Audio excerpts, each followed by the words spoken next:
Hi all, ಈ ವಿಡಿಯೋದಲ್ಲಿ fan 20 ಟ್ಯಾಬ್ಲೆಟ್ನ ಬಗ್ಗೆ ಇನ್ಫಾರ್ಮೇಷನ್ ಕೊಡ್ತಾ ಇದ್ದೀನಿ. ಈ ಟ್ಯಾಬ್ಲೆಟ್ನ ಏಕೆ ಯೂಸ್ ಮಾಡ್ತಾರಂದ್ರೆ treatment of acidity, heart burn, acid reflux ಅಂದರೆ gastroesophageal reflux disease, peptic ulcer ಮತ್ತು treatment of Zollinger Ellison syndrome ಆಗಿ ಈ ಟ್ಯಾಬ್ಲೆಟ್ನ ಬಳಸುತ್ತಾರೆ. ಅಸಿಡಿಟಿ ಸಾಮಾನ್ಯವಾಗಿ ಎಲ್ಲರೂ ಇದನ್ನು ಪಿತ್ತ ಅಂತಾನೂ ಕರೆಯುತ್ತಾರೆ ಮತ್ತು ಹಾರ್ಟ್ ಬರ್ನ್ ಅಂದ್ರೆ ಎದೆ ಉರಿಯುವುದು, ಗಂಟಲಿನಿಂದ ಮೇಲೆ ಬಂದು ಬಾಯಿಗೆ ರೀಚ್ ಆಗುವಂಥದ್ದು ಮತ್ತು ಕೆಲವರಲ್ಲಿ ಬಾಯಿಯಲ್ಲಿ ಹುಳಿ ವಾಮಿಟಿಂಗ್, ವಾಕರಿಕೆಯನ್ನು ಕಡಿಮೆ ಮಾಡಲು ಈ ಟ್ಯಾಬ್ಲೆಟ್ನ ಬಳಸುತ್ತಾರೆ. ಗ್ಯಾಸ್ಟ್ರೋಫೇಸಿಯಲ್ ರಿಫ್ಲೆಕ್ಸ್ ಅಂದ್ರೆ ಆಸಿಡ್ ರಿಫ್ಲೆಕ್ಸ್, ಇದು ಹೆಚ್ಚಾಗಿ ಎಲ್ಲರಲ್ಲೂ ಕಾಣಿಸಿಕೊಳ್ಳುತ್ತದೆ. ಇದು ಹೊಟ್ಟೆಯಲ್ಲಿ ಆಸಿಡ್ನ ಪ್ರಮಾಣ ಅಂದ್ರೆ ಆಸಿಡಿಟಿನ ಹೆಚ್ಚಾಗಿ ಇನ್ಕ್ರೀಸ್ ಮಾಡುತ್ತದೆ. ಇಂಥದನ್ನು ಕಡಿಮೆ ಮಾಡಲು ಈ ಟ್ಯಾಬ್ಲೆಟ್ನ ಬಳಸುತ್ತಾರೆ. ಮತ್ತೆ ಈ ಟ್ಯಾಬ್ಲೆಟ್ನ ಪೆಪ್ಟಿಕ್ ಅಲ್ಸರ್ಗೂ ಕೂಡ ಬಳಸುತ್ತಾರೆ. ಅಂದ್ರೆ ಹೊಟ್ಟೆ ಹುಣ್ಣು ಕಾಯಿಲೆ ಅಥವಾ ಕರುಳಿನ ಒಳಪದರಿನ ಹುಣ್ಣುಗಳಿಗೆ ಈ ಟ್ಯಾಬ್ಲೆಟ್ನ ಬಳಸುತ್ತಾರೆ.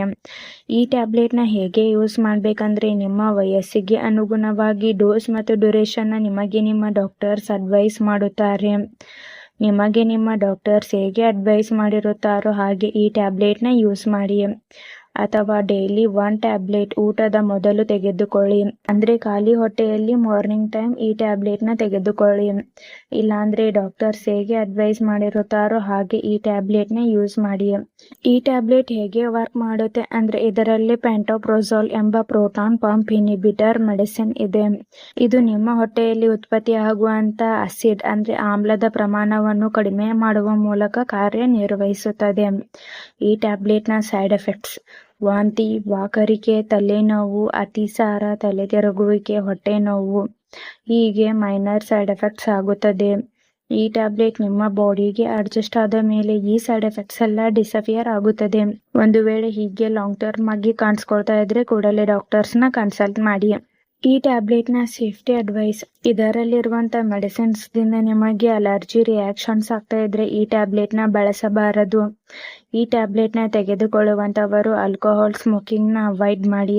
ಈ ಅಸಿಡಿಟಿ ಹೆಚ್ಚಾಗಿ ಕಂಡು ಬರುವಂತವರು ಸಾಫ್ಟ್ ಡ್ರಿಂಕ್ಸ್ ಅಂದ್ರೆ cool drinks, fried food, citrus juice ನ ಅವಾಯ್ಡ್ ಮಾಡಿ. ಮತ್ತು ರಾತ್ರಿ ತಡವಾಗಿ ಅಂದ್ರೆ ಮಲಗುವ ಮುನ್ನ ಊಟ ಮಾಡುವುದನ್ನು ತಪ್ಪಿಸಿ. ಹೆಚ್ಚಾಗಿ ಮಸಾಲೆಯುಕ್ತ ಪದಾರ್ಥಗಳನ್ನು ಸೇವಿಸುವುದನ್ನು ಅವಾಯ್ಡ್ ಮಾಡಿ.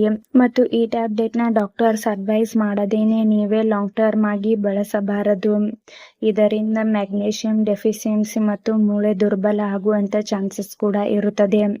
ಆದ್ದರಿಂದ ಈ ಟ್ಯಾಬ್ಲೆಟ್ನ ಡಾಕ್ಟರ್ಸ್ ಅಡ್ವೈಸ್ ಮಾಡಿದ ಹಾಗೆ ಯೂಸ್ ಮಾಡಿ. ಪ್ರೆಗ್ನೆನ್ಸಿ ಪ್ಲಾನಿಂಗ್ ಮತ್ತು breast feeding womens, kidney, liver, asthma, diabetic patients, ಚಿಕ್ಕ ಮಕ್ಕಳಿಗೆ ಡಾಕ್ಟರ್ಸ್ ಅಡ್ವೈಸ್ ಮಾಡಿದ್ರೆ ಮಾತ್ರ ಈ ಟ್ಯಾಬ್ಲೆಟ್ನ ಯೂಸ್ ಮಾಡಿ. ಮತ್ತೆ ಯಾವುದೇ ಮೆಡಿಸಿನ್ ತೆಗೆದುಕೊಳ್ಳುವ ಮೊದಲು ಡಾಕ್ಟರ್ಸ್ನ ಕನ್ಸಲ್ಟ್ ಮಾಡಿ. ಈ ವಿಡಿಯೋ ನಿಮಗೆ ಇಷ್ಟ ಆಗಿದ್ರೆ ಲೈಕ್ ಮಾಡಿ, ಕಮೆಂಟ್ ಮಾಡಿ, ಶೇರ್ ಮಾಡಿ. Thank you.